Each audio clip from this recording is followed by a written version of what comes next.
Pada kesempatan kali ini, saya akan menjelaskan mengenai sifat kas dan pentingnya pengendalian atas kas. Kas meliputi uang logam, uang kertas, cek, wesel pos, dan juga deposito.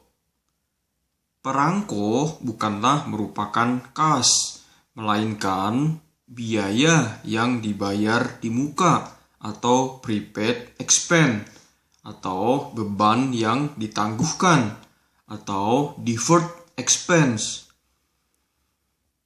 Pada umumnya, perusahaan membagi kas menjadi dua kelompok, yaitu uang yang tersedia di kasir perusahaan atau yang dikenal dengan istilah cash on hand, dan uang yang tersimpan di bank atau yang dikenal dengan istilah cash in bank. Dalam praktek, umumnya perusahaan tidak hanya memiliki satu rekening bank saja, tetapi beberapa rekening bank sekaligus pada saat yang bersamaan.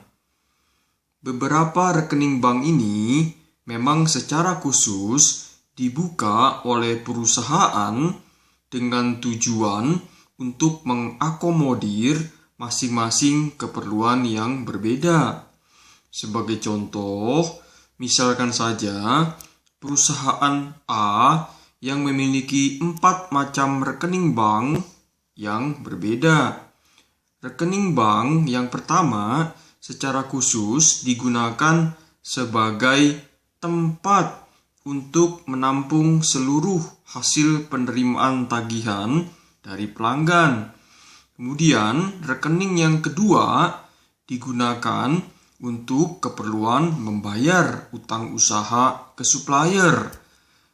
Kemudian, rekening bank yang ketiga digunakan khusus untuk keperluan pembayaran gaji.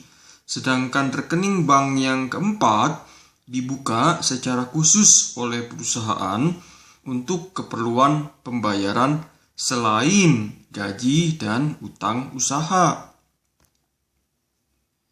Sisa uang kas perusahaan yang tidak tersimpan di bank umumnya tersedia di kasir perusahaan untuk memenuhi pembayaran-pembayaran yang jumlahnya relatif kecil atau sebagai dana kas kecil yang kita kenal dengan istilah petty cash fund, dan juga untuk memenuhi keperluan pembayaran khusus. Kas merupakan aset yang paling lancar dibanding dengan aset lainnya. Oleh sebab itu, kas merupakan aset yang paling digemari untuk dicuri, dimanipulasi, dan diselewengkan. Dalam neraca atau laporan posisi keuangan, kas selalu disajikan pada urutan pertama. Setelah itu, barulah diikuti dengan akun piutang usaha dan seterusnya sesuai dengan urutan tingkat likuiditasnya. Dalam siklus normal bisnis operasional perusahaan, kas merupakan sesuatu yang sangat krusial. Dengan uang kas yang dimiliki, perusahaan dapat membeli barang dagang dari supplier, lalu menjual kembali barang dagang tersebut kepada pelanggan, yang sebagian besar dilakukan secara kredit.